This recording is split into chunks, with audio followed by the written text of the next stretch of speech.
Thank you. It's my pleasure this afternoon to introduce Hazel Patten, an ICL member, and she's going to introduce today's program and our speakers.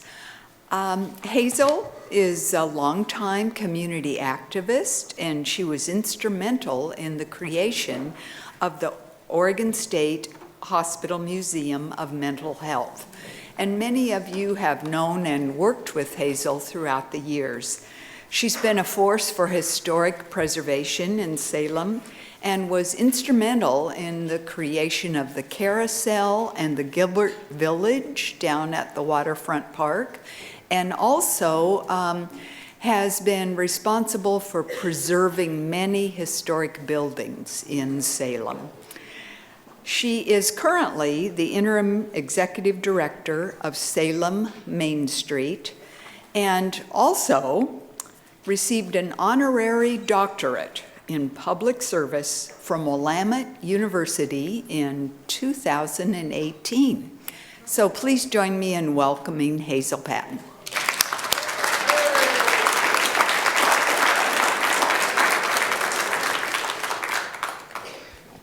Thank you, Tony. That was some introduction. And I have to say, what a pleasure it is for me to introduce to you my dear friend, Denny Brooks. We've known each other for many years, but really developed a common bond when we worked together on developing the Oregon State Hospital Museum of Mental Health. Denny and her dad, Dr. Dean Brooks, were members of our founding board of directors. Denny and her two sisters spent a good part of their childhood on the campus of the Oregon State Hospital. They lived in one of the hospital cottages with her mom and dad. And I hope she will share some of those campus experiences with you. They're terrific. Denny is an alum of Englewood Elementary School, Parish Middle School, and North Salem High School.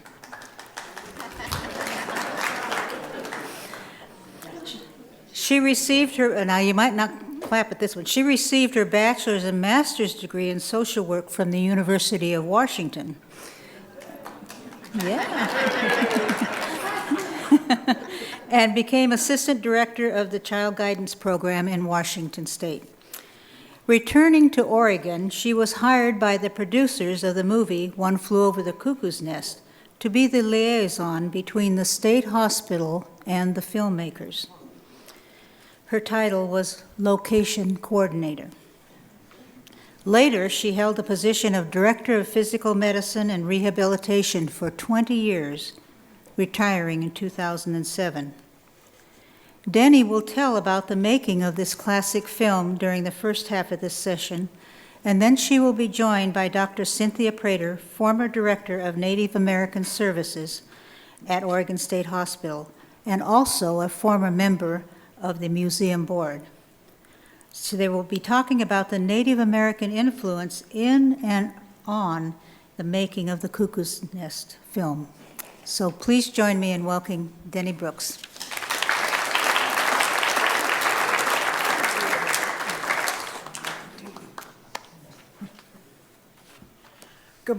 Good afternoon, everybody.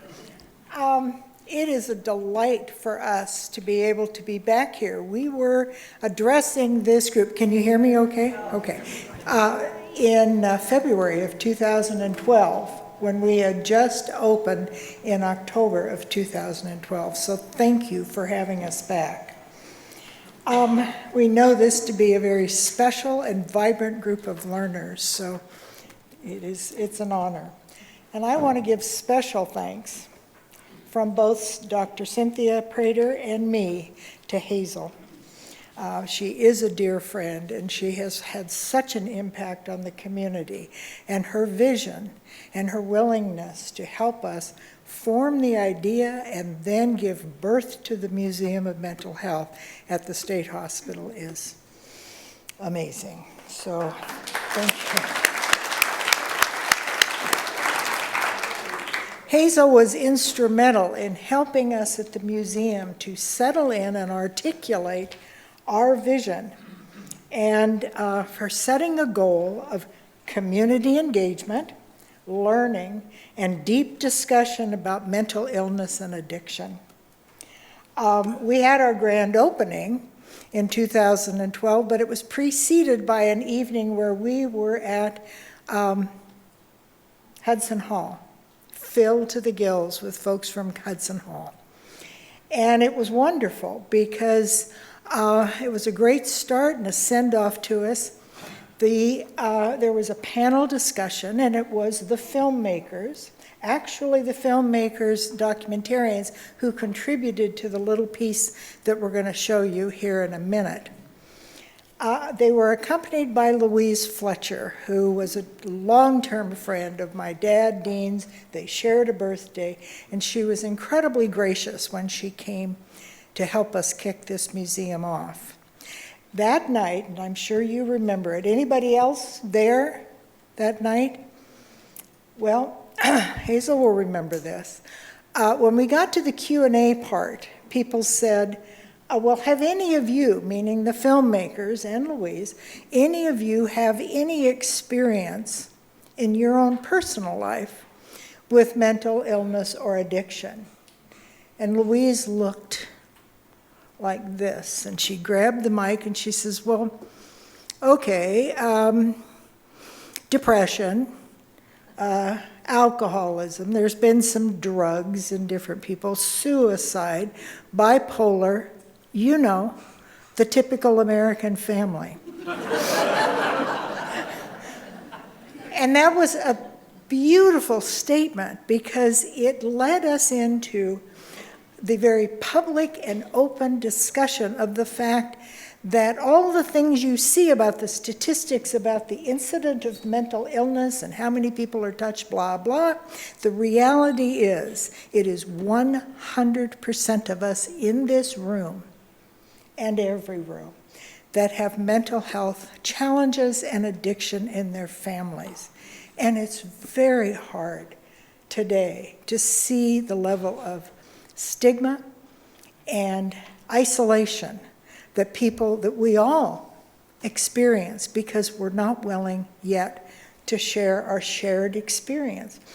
We have had, since we opened, 32,000 people who have visited to the museum. And we certainly invite those of you who have come before to come again, and those of you who haven't, we would love to have you. We talk about this business of 100% with every school group that comes in. And I remember one group of young high schoolers, and I said this business about 100%, and I said, am I right? And everyone is nodding except this one child. No, you're not. I said, okay, how do you see it? Well, I think it's 110. That kid was right. Oh my goodness. Last week we did celebrate our 7th anniversary, having hosted over 32,000 people from all over the world, with a very, very high percentage of those folks coming and because of Cuckoo. Who just introduced about the Rocky Mountain Horror Show, which is a cult film, and people come over and over. Cuckoo in Scandinavia is the same thing. And there are people, I don't know how they come dressed, but it's fun. Russia, this has touched people's hearts in Russia. So we obviously have some things that we try to share about that film and its message. You know, my dad and the producers would be absolutely thrilled with the fact that we're sitting here today and talking, because it was their shared vision and their intent that the film, the book before it, and the play invite us into deep conversation about the use and abuse of power. As Hazel said, I was the location coordinator for the film. That was a real honor, and as a young social worker, I mean, I'd never been in that world, so it was exciting, it was exhausting, but it was It was a true honor to watch this vision that these people had, and my dad was among them, as to how we wanted to do this film. It was very important to them that they be able to create a milieu that would enhance the relationships amongst the people in the company. It was important that they be able to shoot this on location in a functioning mental hospital. And frankly, before they met Dean, they had reached out to hospitals all over the country and barely could get the letter N in no out of their mouths before they were flatly turned down. Everyone was just like, you have to be crazy to think we would do this. And I gotta tell you, if this query with Dean had happened a decade before, when the book came out, and it was very popular. How many of you have read it, by the way? Good for you. Okay. Dean started getting telephone calls from friends and colleagues all over the nation. Oh, Dean, we've read this book about your hospital. And he's just like, what on earth? So he goes out and gets the book, and he hates it. He hates it with a passion, because he was, well, first of all, he completely missed the point of the book. He was so caught up in being defensive and concerned that this was some sort of documentary expose of Oregon State Hospital, so it just missed him. Luckily, he attended the play at the University of Oregon over Parents' Weekend with my sister India, and it clicked. Have any of you seen the play? How many of you have seen the play? It's really, I think, probably between the three. It's wonderful, isn't it? But he got it. Thank goodness he got it. He understood what that story was. And so that when these guys approached him, he was able to, just kind of be very open to all sorts of things. This story needs to be told. And oh my God, Michael Douglas, who was one of the biggest stars of TV at the time, is one of the producers. How wonderful. He thought that would be fun. This was a difficult time in the history of the hospital with morale and all sorts of jabs coming, and he thought it could be a really good experience. But where he started, which was very typical of Dean, he took the idea and he went to each and every ward in the hospital, to their ward meetings where all staff were present, and said, here's these guys, they have come and asked us to host them. What do you think? The patients thought it would be really cool because the answer to the question, do I get to meet Michael Douglas, was yes. But there were some doctors, and Prasanna was a member of this group. Prasanna was one of several doctors who had very legitimate concerns, and they raised them. They also ended up in the movie, but because the patients said yes, Dean went back and then began to advocate for this happening in the state of Oregon. If they had said no, his answer would have been no. And I am eternally grateful and blessed to have this man having been in my life to show me what was truly important in terms of service and in terms of respect. Wouldn't you agree? Yeah, I know. Yeah. So, from the outset, it was real clear that one of the things that the filmmakers wanted, and absolutely one of the things that Dean wanted and the hospital wanted, was for this to be not just a place where these things happened, but an experience for everyone, one that would be enriching and fun and respectful. We had over 90 patients that worked on the film. It was part of my job to hire them. And I don't know what you guys know about the film industry, but it is Union Central. Every single discipline in the filmmaking business has its own union, and they are strict. I even had a Teamster threaten to slash my tires if I did something again. But every one of them turned a blind eye and hired patients. So there were patients, and you'll hear from them in this little documentary we'll show, about what that meant in their lives, to be seen, to be part of something, to be doing something that very, very few people in the country could even get within arm's length of. The patients at the hospital got to, and that was pretty cool.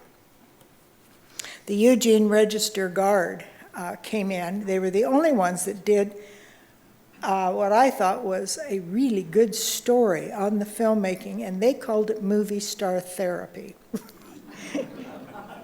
And it's true. The power of recognizing human beings as human beings first and last is powerful. That's the story of Cuckoo. That's what happens with Browden, right? Remember the juicy fruit? That's the healing power. You were seeing the healing power of having been seen. And that's what our colleague, Cynthia, will be talking with you about in a minute. Down here on this stage, we've got, among other things, some materials for you that you can get at the break, but among them are pieces of juicy fruit. So help yourself, and as you chew and listen to Cynthia, think about what that meant in that film. So, who's our DVD guy? Me? Oh, I was gonna, God, you are in such trouble. You're about to see a DVD that was done by the filmmakers that were at our opening, and it's about the making of Cuckoo's Nest. Wow, I have not seen this for a while, and it touches your heart. And it brings back, and I think you get a feel for the heart and the intent of everyone that was involved with this film, which is pretty cool. You know, Dean had a vision about what this could mean in terms of mental health and the discussions that we need to have. But the guy was vilified by his own profession. The APA, there were members, and frankly, there are members of the American Psychiatric Association today that blame him and say he set back psychiatry 25 years. It was a risk professionally, but I think you got a picture of Dean did things his own way and went with his gut. But what he did, this film came out in 1975. There was all this criticism. He took the movie to the American Psychiatric Association in 1976. And he introduced the film. And I want to read to you part of what he said. And I quote, "Fiction allows one to live an experience and to focus on problems in ways no other media can. Cuckoo is not controversial because of the material or because it's set in a mental hospital, but because it has exploded into consciousness the things we have refused to look at. It's an allegory of what happens in any institution, anytime, anywhere." And I agree. So, stories and stories, and what would you like to know?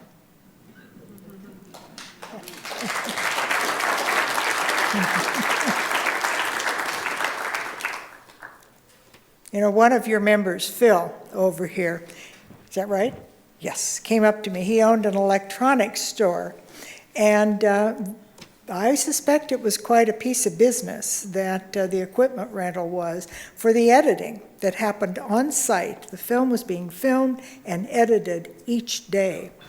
And one of the commitments that films are encouraged to make is to bring back resources into the community where they are living. So they not only brought it to the hospital, but they brought it to community businesses, and he got to come on set and see a lot, so you can touch him too.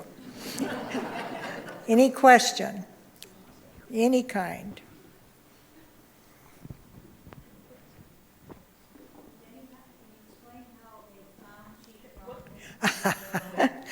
Any of you remember Mel Lambert? Okay. How did we find Chief Bromden, Will Sampson? And my question back to you is, how many of you knew Mel Lambert, or the name is familiar?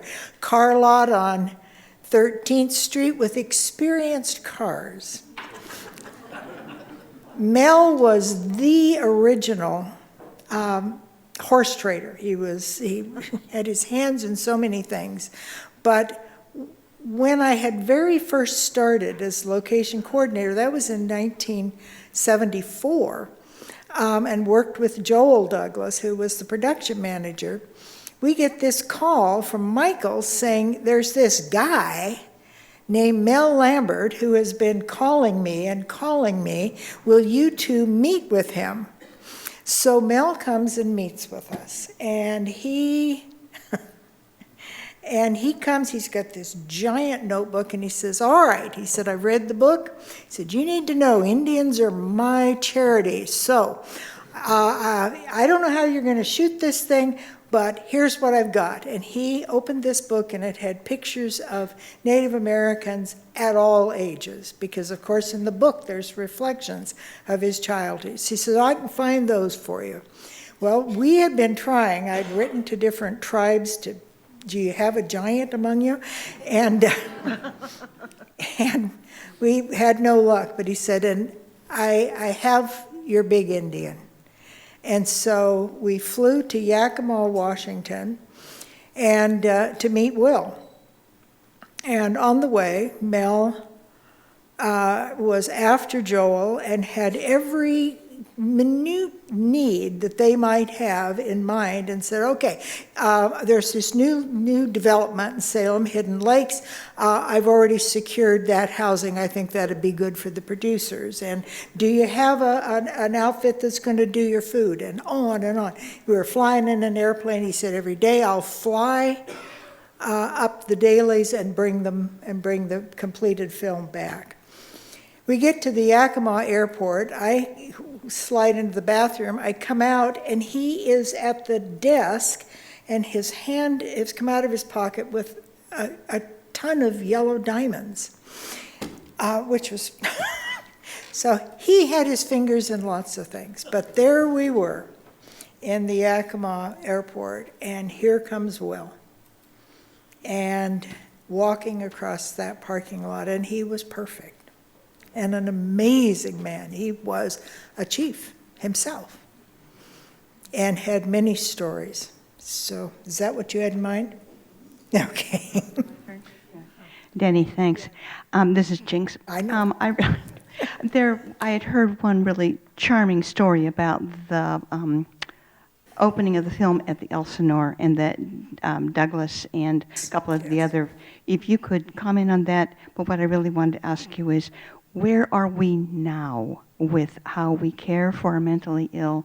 I'm so concerned about the homeless portion of our population that now live on the streets. This is the conversation that it's facing things we refuse to look at. It's right at the heart of it, Jinx. I can't answer all of it, but you're absolutely right. We are all right to be concerned about what we are and what we are not doing to care for one another in our time of need. And it's really hard. My dad died in 2013, and literally his only regret in life was that we had come to a place where we were criminalizing mental illness. and that Dorothea Dix in the mid-1800s had found horrid conditions for the mentally ill in jails and prisons and almshouses and documented it meticulously and started the mental health hospital movement on the right track. Dean, one of the things he wrote in his diary was, "Dorothea, where are you? We need you now." Because we have fewer beds, fewer actual beds today than we had then. Our mentally ill are in jails and prisons and the streets. And we are spending billions on not doing the right thing at a time when we literally know more. You're going to hear from Dr. Prater in a minute about some of the things that we have learned on a scientific basis about all sorts of things, but in this case, about trauma. So the Elsinore Theater, let's lighten this up here a bit. The Elsinore Theater, they did want to come. They wanted to do a premiere for the patients, and you heard how Milos felt about that this was important. So the theater, it was such a large group that we had to do it in 2 different batches. But these guys came up, Michael and Saul and Milos and Jack were there, but they wouldn't let anybody know. They stayed off. They let everybody get into their seats, and they were out behind the curtains in the lobby. Well, I knew these guys really well, and they were nervous. I mean, their hands were sweating. It was this audience was so important to them, and the reaction, and they were so anxious about it, because if it didn't fly with these guys, they would have felt they had failed in all of their vision. So it didn't take long. I had no question in my mind, but they were nervous. But it didn't take long, because this audience was like none that they'd ever been around or who had seen this film. They hooted, they laughed, they booed, they yelled out, "Hey, there's Dr. Brooks and there's Dr. Patty," and yeah, they asked me that dumb question too. And these guys, you could just see them relax. And so when the film was completed, then they came out and had a chance to visit with folks. But is that the story you were thinking of? Did Kirk and the rest hide until they had... That's right. They were behind the curtain in the lobby. You know how they close the curtains? And they were back there pacing and sweaty palms. Hi, this is Louise. This is just a comment. I was on my 3-month rotation on Center Street as part of my nursing school. Went shortly after your dad was appointed superintendent, and I remember hearing about the changes. But the student nurses were often used to help with the Monday, Wednesday, Friday ECT treatments, and holding them down while they seized, and also then caring for lobotomized residents that were there too. And sometime later, I worked at a VA hospital, and that was still practicing a lot of ECT. By that time, it had become much more humane in that the residents were issued Brevitol and Nectine, Yes. so that they really didn't know what was happening to them. But it was just awful. It was just awful. And one of the concerns that the producers had, and when we went to them about the plans for the museum, Al Bendick, who was the CEO of the Saul Zaentz Company, was very clear. He said, "I want to make sure that the museum is telling the full story about ECT, because we know that one of the outcomes of the film, it was not intended, but it has frightened people about that treatment." And so we did make that commitment. And as you point out, It has evolved over time, but make no mistake, it is the treatment of choice for hundreds of thousands of people around the world.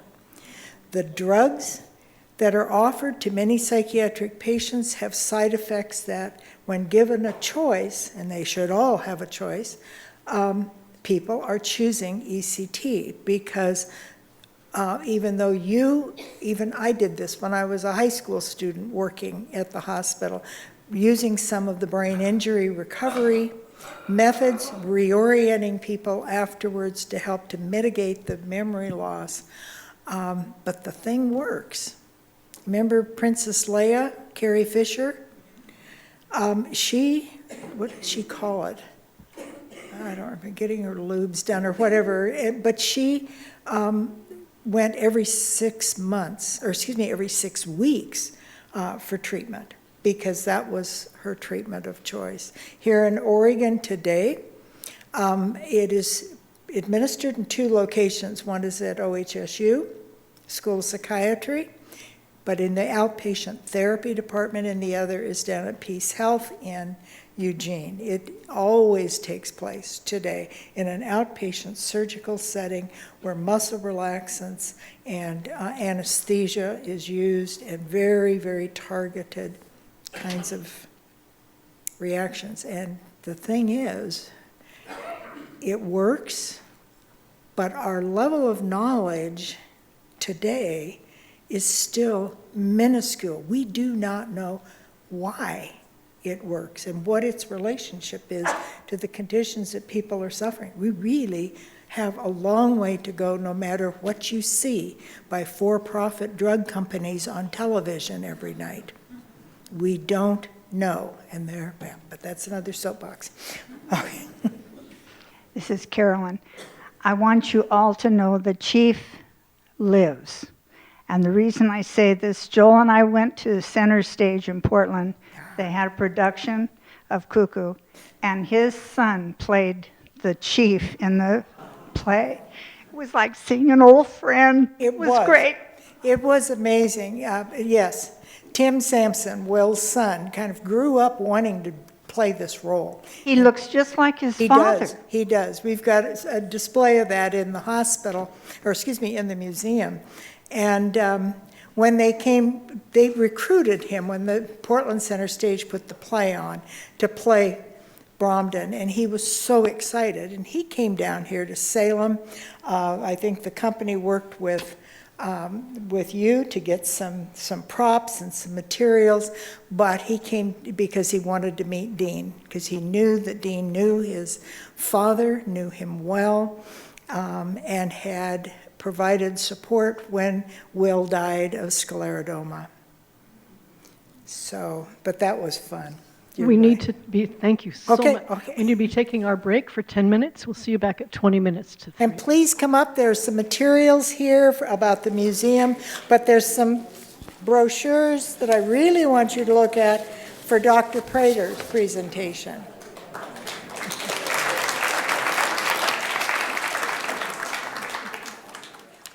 It's been so nice connecting with people. It's just, you've all got your stories, and it's wonderful to hear you sharing and talking about important things. So you remember the comment that I read to you from Dean about fiction exploding into our consciousness, the things we refuse to look at. I'm so delighted that so many of you have read the book. And for those of you who haven't, we really urge you to go back and take a look at that to see the full story. Those of you who have know that the book is written by the big Indian, Bromden, after he throws that machine, which incidentally is on display at the museum, throws that through the window and leaves. He talks profoundly in that book about many of the things that you heard Milos talking about. It's my pleasure and honor to introduce to you Dr. Cynthia Prater. Cynthia, as Hazel pointed out, is a dear friend who we got to know when she worked at Oregon State Hospital as the Director of Native American Services. And she currently is a psychologist on the San Carlos Apache Reservation's Health Center. We lost her, but the people in Arizona and that tribe they're very fortunate to have you. She did something really, really important for us, and that was to help us to understand Bromden and to understand the story that he was telling, which is one of those stories that we refuse to look at. Now, we know that you heard from Danny Santos a few months ago. He coordinates the government-to-government program here in Oregon between the 9 tribes and the state of Oregon.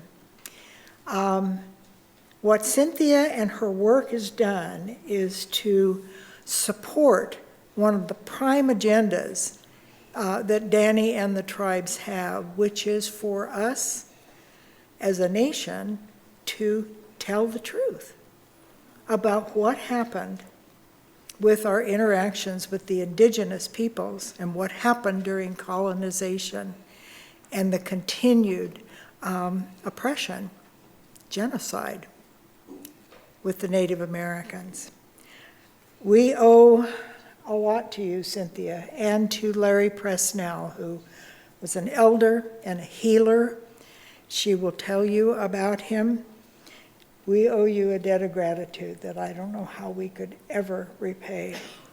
The teachings that she's going to share with you today are ones that are an integral part of the curriculum that we work with educators on and share when they come to the museum. Hundreds and hundreds of students in this state study that book, high school students, and they walk away. They come in, actually, today with knowledge of what you're teaching, which is true hope for us as a people. So Cynthia is going to help us to look at some of the things that are important as we begin to heal some very, very deep wounds in our society. Cynthia, love you, love you.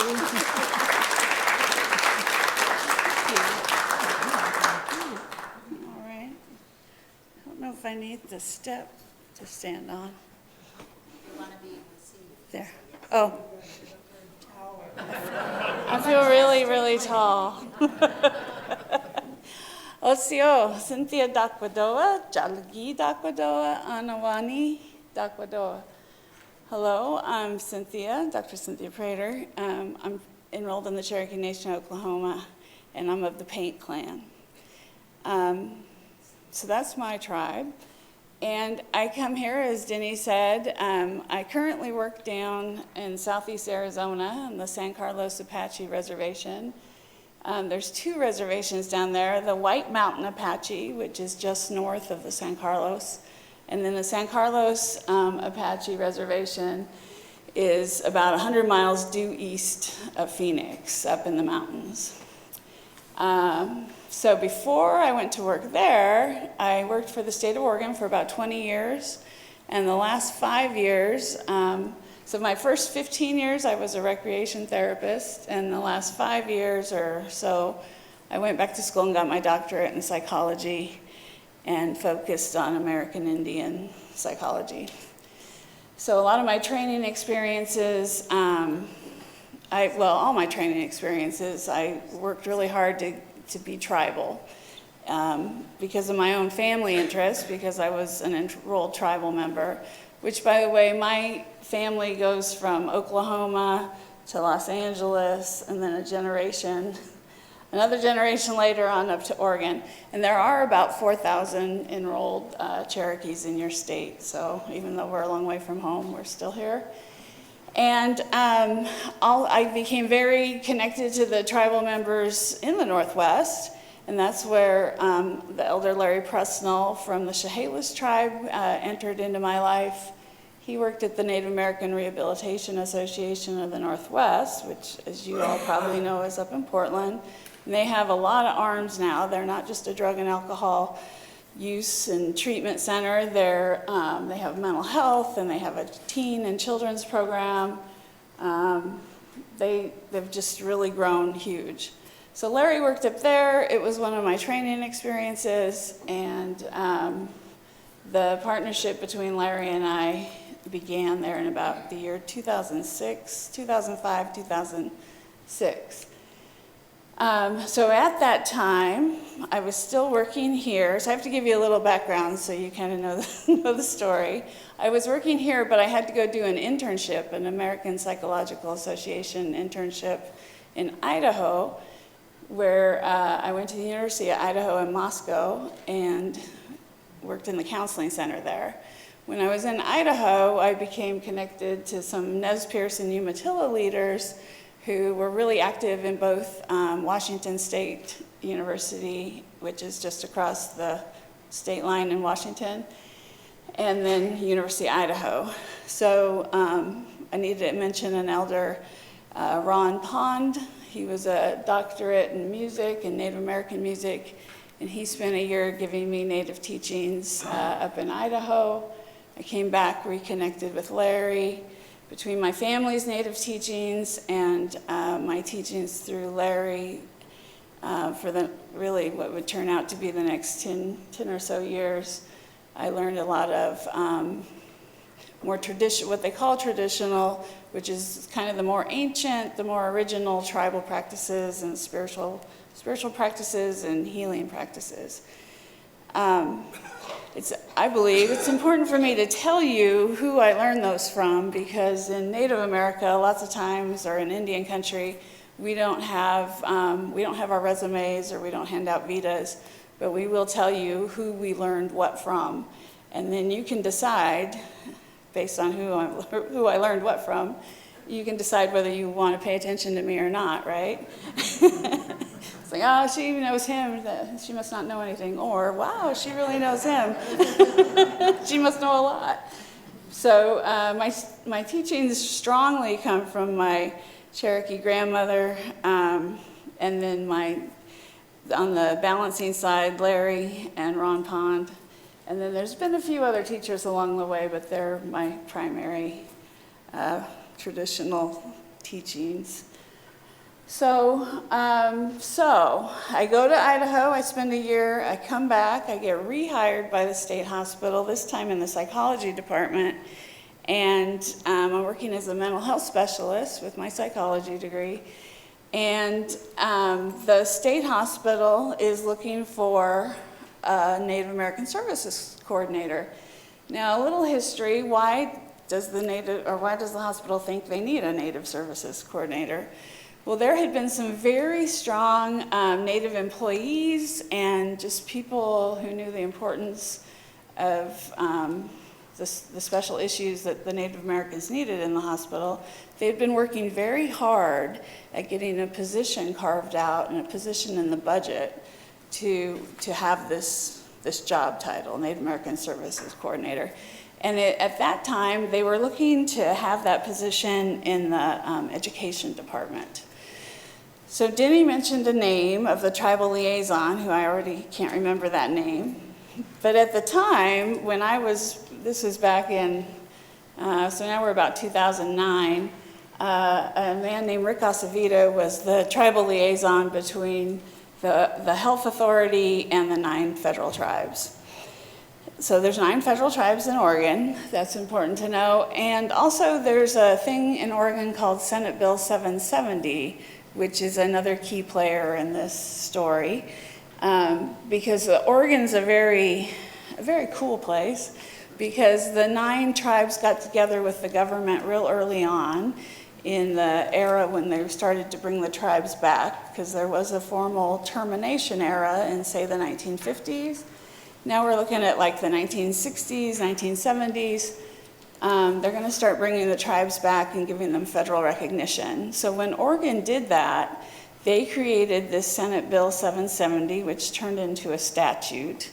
And it means that at any agency in the state that receives state funding or is a state agency, if you have Native Americans working there, or if they serve Native Americans, then you need to have, the law requires you have proper education and training for either the people working with them or for the people themselves.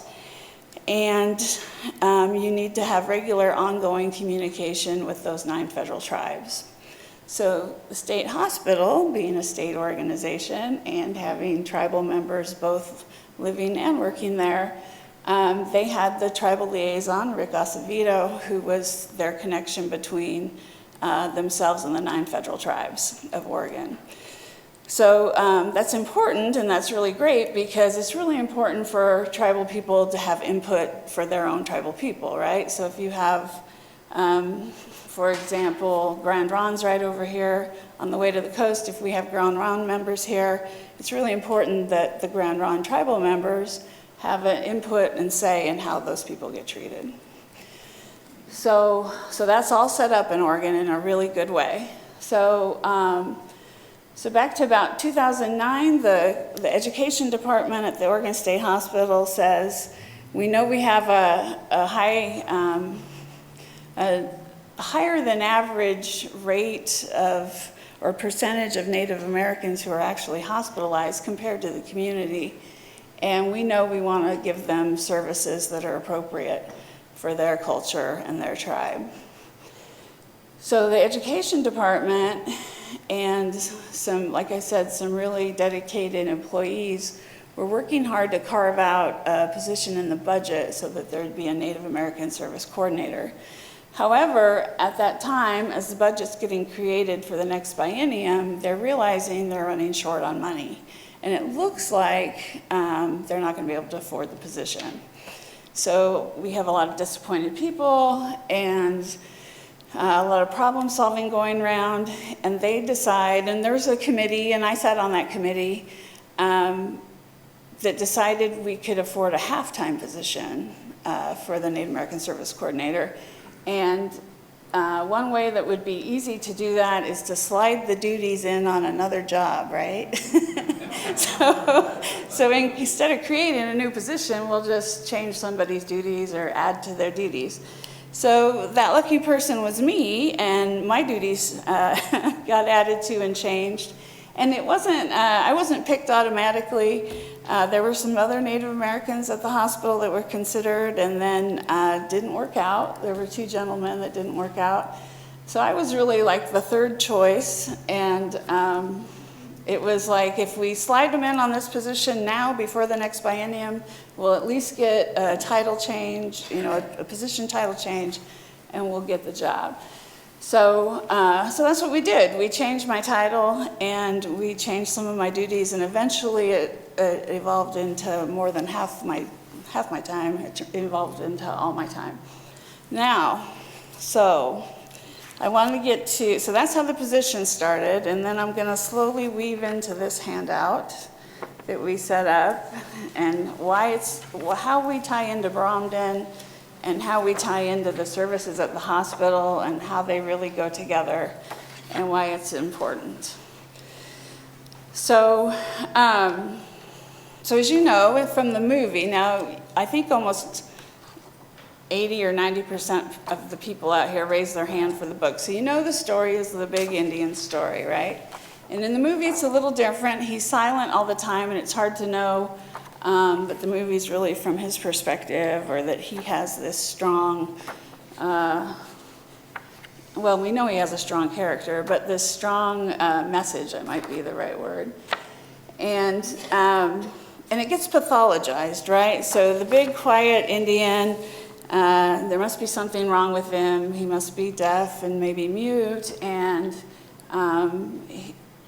he probably likely goes into his treatment team and doesn't talk to them, and so they are able to diagnose him with all kinds of things, and none of the other patients are friends with him. But we know McMurphy, when he comes in, right, he interacts with Bromden just like he's one of the guys. So So first of all, how I want to tie it together is the character of Bromden, when I was working in the hospital and my colleagues were working in the hospital, we met a lot of Native Americans who didn't speak, who were 90% quiet, who didn't really talk to their treatment team.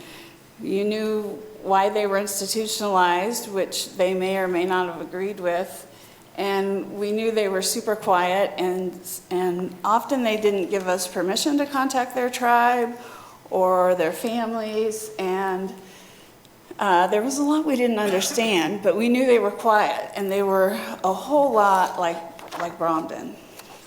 So as my education continued, and I ended up doing my dissertation at the state hospital, which was interviewing Native Americans. It was a qualitative study interviewing Native Americans. I began to learn more and more, and hopefully some of this will all go together so you can learn it too. So first thing I learned is it's not unusual in any institution to have Native Americans just be quiet like Bromden does. So lots of times that gets blamed on the culture, right? Oh, they're quiet people and they don't make eye contact. And I'm like, well, I'm a Native American and I talk a lot and I do make eye contact. And I don't look stereotypical, right? So, you know, there must be something more to it than just a cultural attribute or a genetic attribute. So what we really learned, what I learned a lot about, and what I hope to teach you a little bit about today, is this importance of this term intergenerational trauma, and how it played out for Bromden, and how it played out, and how we teach about it to the school kids and college kids that come to visit the museum. So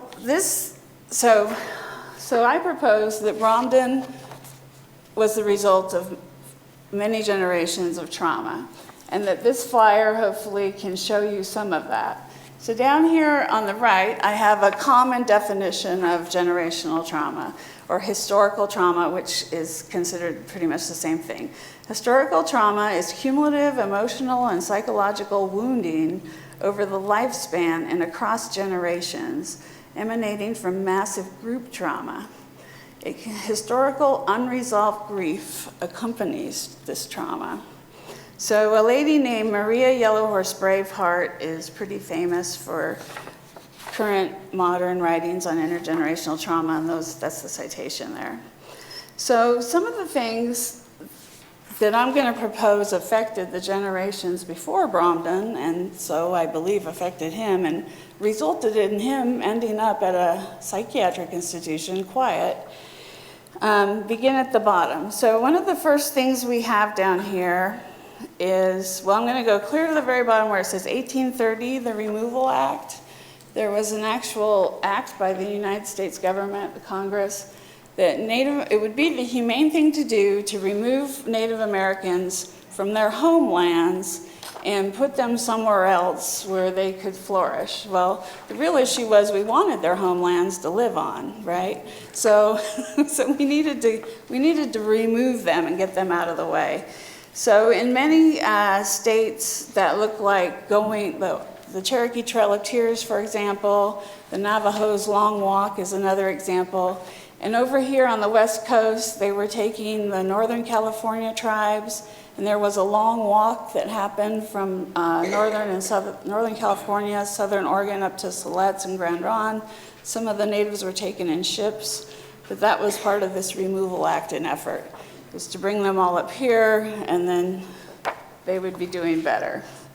So that's the Removal Act. And then in 1857, after the Removal Act has started, I make this comment over here, the Rogue River people are forcibly moved to Siletz, and they're put on a reservation and dying of grief.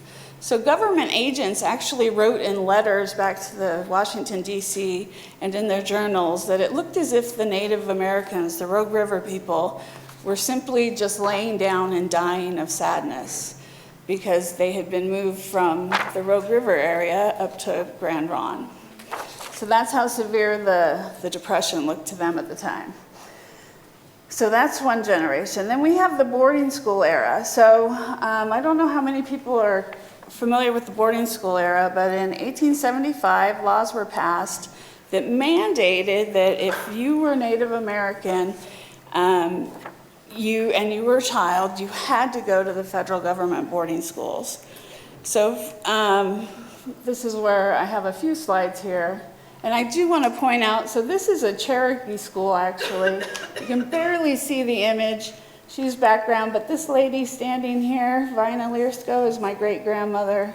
And she's a teacher in the Cherokee Nation. So the Cherokee Nation negotiated a little bit differently for their schools. So this is what one of their grade schools look like. And then we're going to go forward. This is the definition of historical trauma. And then some of the eras, but I'm going to skip a little bit here.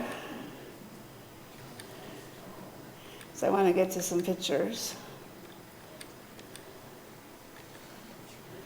So this is a boarding school that was in Florida, the Sherman Institute, by 1910. So these are all Native American children that are dressed. So it was really an effort to change their culture, and it was part of a larger act of genocide. Parents were often coerced or outright forced to send their children to schools. I would use the Indian police. I would withhold from the adults' rations and supplies. If all else failed, I would send in a troop of soldiers to get the children. So this is the Pratt School up in Carlisle, Pennsylvania, where, well, as you can see, over 10,000 children went there and only 158 actually graduated. So it was mandated that children had to be taken out of their homes and taken to the boarding schools. So what I want to point out about Bromden is, in 1962, so Cuckoo's Nest focuses on 1962, the book, and Bromden would have already been the result of 3 generations of his family going to the boarding schools. He likely was sent to a boarding school, and he also probably likely ran away from the boarding school. So many children ran away. Many children died at the boarding schools. Some ran away and it was winter time, so they would die. Military, they would also, there was like severe penalties if you did run away. Family members, if you let on that a family member was with you, they would separate those family members because they thought it would lead to you failing. So anyway, my point is, Bromden would have already had stories in his family for 3 generations. And the stress of this and the traumatization of this, we know now, would have produced so many enzymes and chemicals in his brain and body that could have actually affected his DNA. Those enzymes could have landed on the DNA and changed it if there's, or it could have carried on fear reactions, leading to him being super sensitive, super fearful, post-traumatic like stress symptoms, that kind of thing, or being quiet. This was the first place they learned to never talk. Okay, so I want to point out, 1875, we got kids going off to the boarding school, and in 1883, the state hospital here in Oregon opens, okay?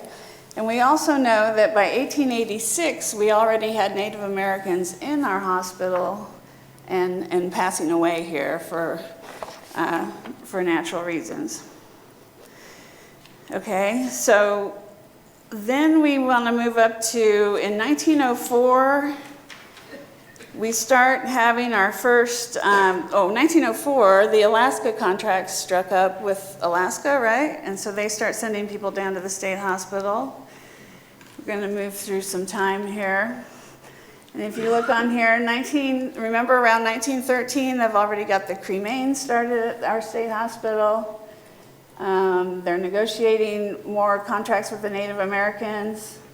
1928's on here, the Miriam Report is started.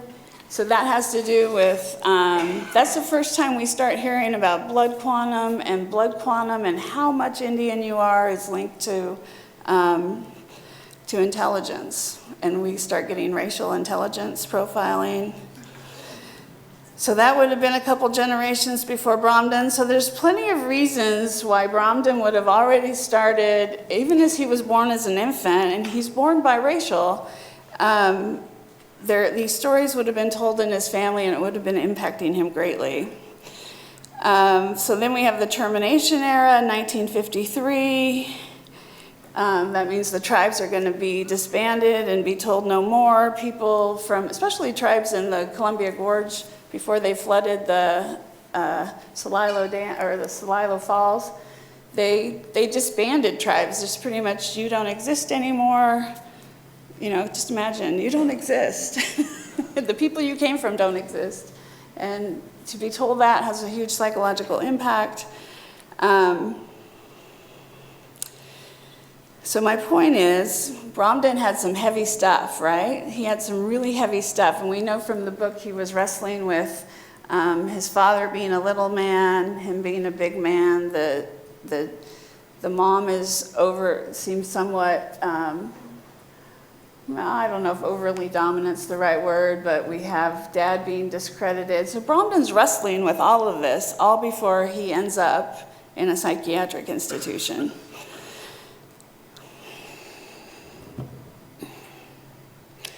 So let's see here. Make sure I don't miss anything.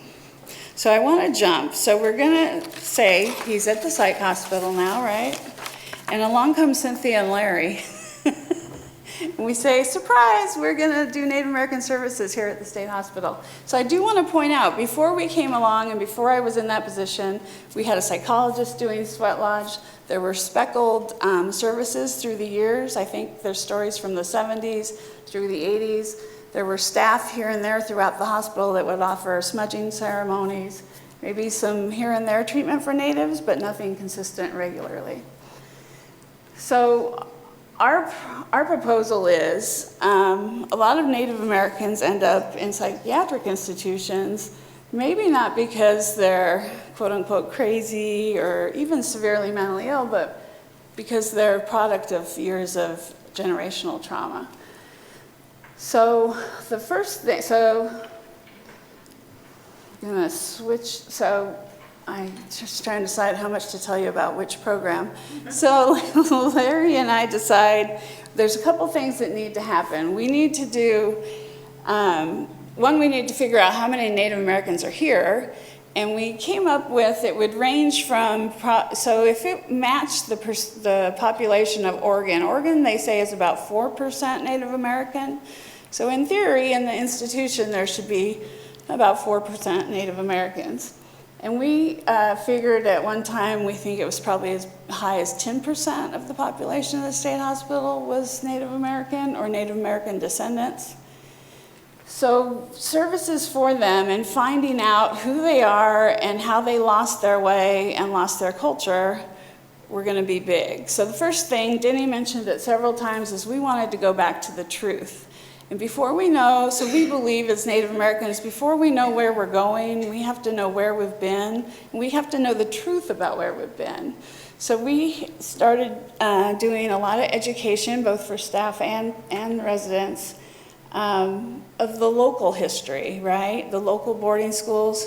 So we know here we have Chemawa, which modern day boarding schools are a lot different than the old schools, right? And so Oregon always had a boarding school. Forest Grove was the site of a boarding school. We moved down to Chemawa.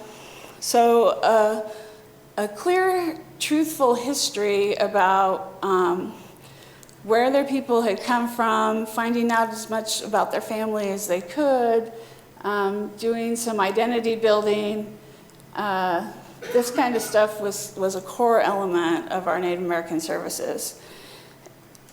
Then, after we felt like we had a stronghold on and offering truth about where people had been, Larry would say it over and over, they just have to learn their culture. People were so far removed from their culture that even if they knew the history, it was still this like far away thing that didn't apply to them. So cultural classes, and then it's hard sometimes for people to understand why you go into the past and teach so much about the past, or why you might teach about the culture as a way to healing. So there's a lot of education for the staff, and just a lot of education for the staff, which it's a large hospital. It takes a long time to get around to all the different units. We had a lot of people helping us.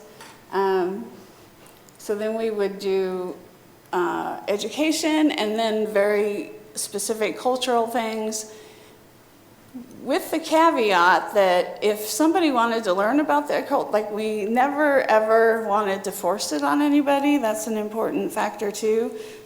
You have to want to learn, right? And if you've created an identity that's completely separate from your native identity, then that's okay. That's your business. But if you're interested in finding out history or more about your identity and tribal practices, then we were going to be there to help.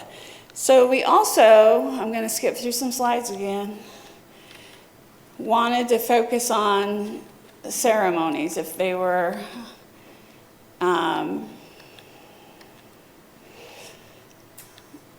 appropriate, right?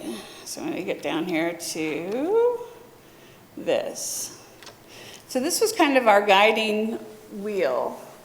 So the model we used is this medicine wheel, and it was all about balancing, right? So first of all, people, we usually found that we didn't like the word fighting. If people were fighting about who they were, or fighting about their practices or their traditions, or being upset about them, we really didn't feel like that was where things were coming from.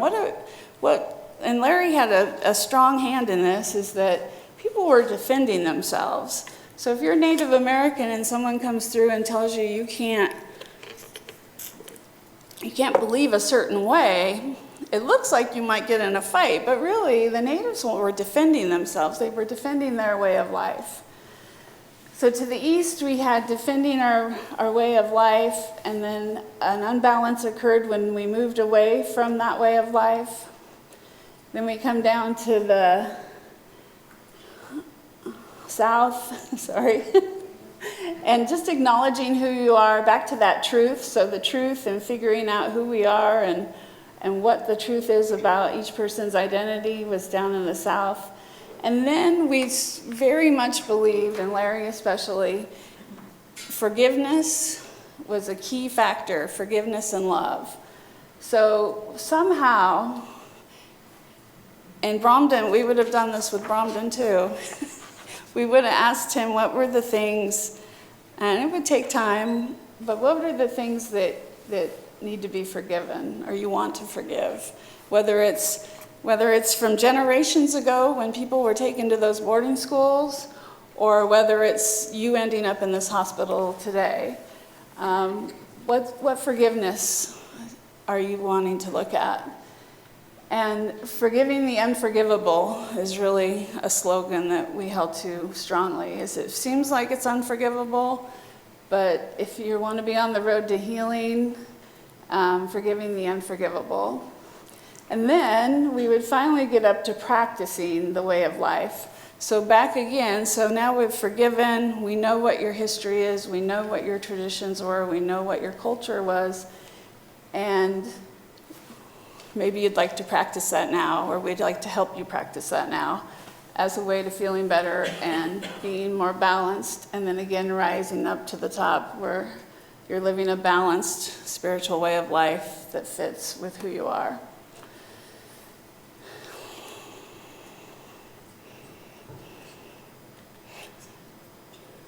So, hang on.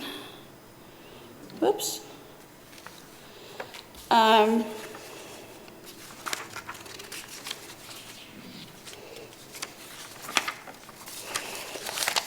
So this time has gone super fast, I want you to know. I could probably stand up here all day and talk.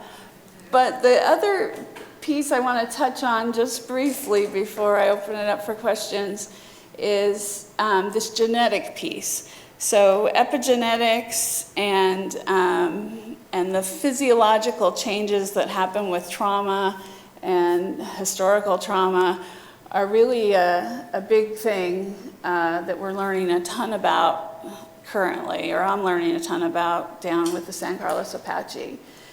So this idea that when we live through severe traumas, whether it's in vitro, so a woman might be pregnant and living through traumas, and that impacts the baby, or we live through traumas every day, and then as we reproduce, sure, there's a social piece in how we interact with our children or our families, but we propose also that there's actually a physiological change that can happen.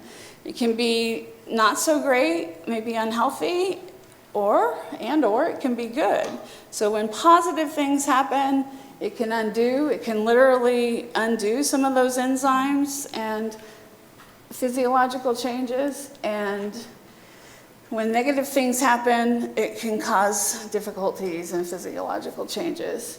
So we're learning a ton of that from a study called the ACEs study that Kaiser Permanente did. It was a huge, of course it's not Native American focused, but they do talk about minorities, where they studied hundreds of children and came up with a lot of information for all of us on traumas and what goes on in our bodies.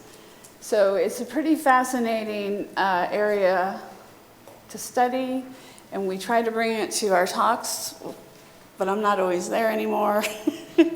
At the museum, for sure, when we talk to the schools and to the teachers and the colleges. So I'm supposed to leave 10 or 15 minutes for questions, is that right? And that's right now? There's hands up. I saw hands going up. Is there a microphone that goes? Oh, she has the mic. Oh, I didn't see. Oh.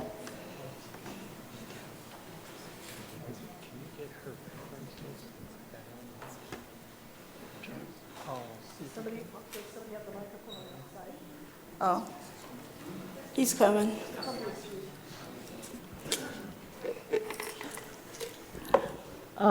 Okay. This forgiving the unforgivable seems to be a critical step. Yeah. How do you do that, and what's your success rate? Well, I wish we kept track of a success rate. How we do it is a lot of prayer. So Native Americans, albeit not always spiritual, that we have secular Native Americans and atheist Native Americans. I mean, not by any means are they automatically spiritual or religious people, but it's definitely a core component of their past. So definitely our program, when I worked with Larry in the state hospital, the number one answer would be prayer. So you gotta know the truth, right? Truth precedes justice. So once we know the truth, then we got to figure out what we're going to do with it. And you can talk to therapists, which were Larry and I, or counselors. But there is a belief that there's a core component of prayer and spirituality that's going to help with forgiveness and forgiving the unforgivable. And it might not be quick. So that would be a common thing we would say, is this could take a while, but the advice usually is you're going to be the only person, you yourself are going to be the only person that knows when that forgiveness happens. And so we would recommend prayer. Then if you're confused or if you're having dreams, nighttime dreams about it, and that confuses you or they seem to raise more questions than they answer, then we'd recommend talking to an elder, a trusted elder or a trusted friend. So and usually women to women, men to men, but not always that way, but we'd often recommend that. And then if you're still confused, so you pray, go back to your elder, talk, talk, talk, pray, go back to your elder, talk, talk, talk. Throw in a ceremony. You might need a larger ceremony, maybe from your own people, maybe from our people. And then it's just a constant back and forth between the prayer and the counseling and the ceremony until they arrive at feeling forgiven. And we didn't keep stats on rate of success, but I do know that my experience is people who say, it happened, I had forgiveness in my heart today, or I felt forgiveness for the first time, they would just accelerate in their personal growth and feeling healthy and feeling balanced and moving out of the hospital. So, yeah. My next. All right, this is Irene. I've asked this question several times before, but I've never had a good answer. So I'm hoping you can do it. I am too. Most of these traumas and issues that people are talking about or getting treated for have to do with the brain and the trauma in the brain, and so the effect of that is often distorted thinking or distorted other things. But they insist on calling it mental, even though it's a biological issue. So if you have a heart trouble, you don't call it by the symptoms, you call it heart trouble. Why don't we call these brain conditions and situations instead of constantly calling it mental? Because it doesn't make any sense to me, and I think that's why there's no funding, because people don't see it as biological at all. Why doesn't that change? Why don't people in your field change that? Well, so I have a couple answers for that. One answer is change is slow. So even if there's a group of us that think like you that they shouldn't be called mental, to change that in a field that's called one thing for 200-300 years and pharmaceutical companies are wrapped up in, and you know what I mean? It's a hard change to make. So that's one thought I have on that. Two, I don't know if there is a two. You're right, it's a biological change. So what I was thinking while you were asking was, well, it's so complex. It's not any one thing, right? So we know our amygdalas overreact. We know our fight or flight system overreacts. We know the enzymes that are attaching to genes and all that. But we also know there's this spiritual component we can't measure, or we can't define with science. So, and we also know there's thinking that we don't fully understand thinking, and we definitely don't fully understand trauma yet. So I think that's part of the reason why it doesn't change. Change is hard. Just the term substance addiction, they're changing it to, instead of substance abuse treatment, it's now the appropriate thing to say is substance use treatment. Just to get people in the field to make that change has been so hard. I work with people who are told every single day, don't call it an abuse, call it use. And the language around suicide changes too. But it's slow. So even if the field I don't think we can get people, one, to agree on it, and two, I think even if people did agree on it, it'd still be hard. And there's probably financial reasons pharmaceutical companies invested, and that's probably part of it too. So I guess that wasn't, your face doesn't look totally elated like I gave you the right, I gave you the answer you were looking for.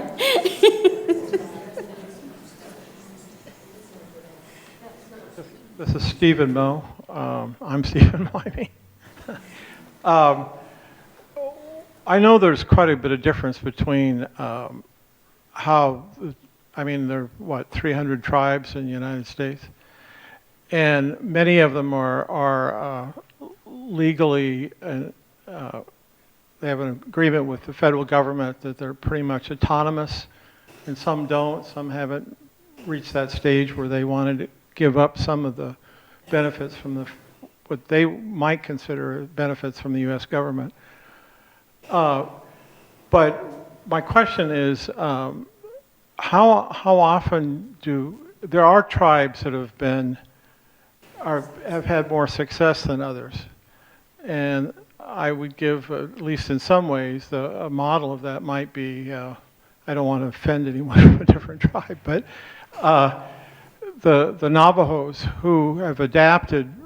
Actually, they adapted quite quickly when the Spaniards arrived, and they learned from the Spaniards how to grow certain crops and survive. And we just came back from the pueblos in Arizona where they lived, and they're pretty sophisticated community. But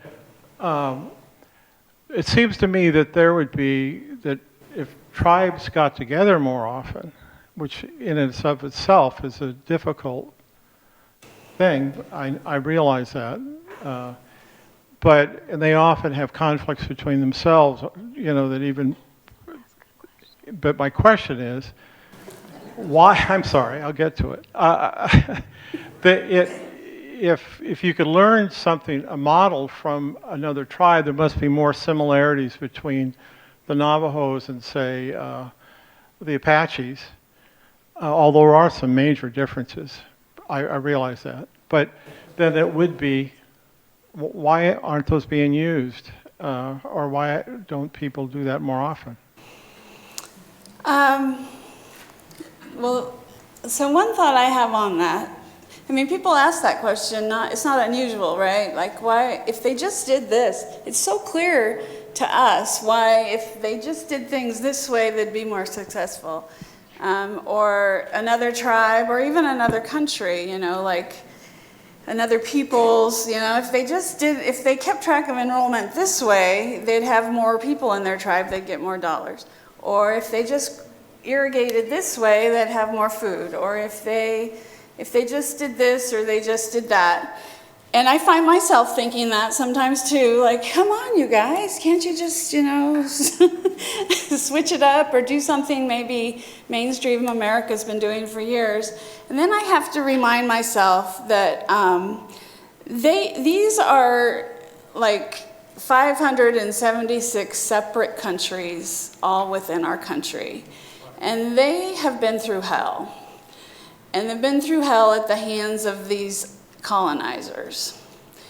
And they have won the right, and they shouldn't have had to win anything, right? But they have the right to make their own decisions as different as they may be, and as much sense as it doesn't make to me or to you or to the other tribe next door or to the country next door. They have the right to do whatever they want for their people. So they can determine their own enrollment, they can determine how they get food, they can determine how they profit or lose profit with their casino money. That's their choice, and I just have to stay out of it, even if I think I know a better way.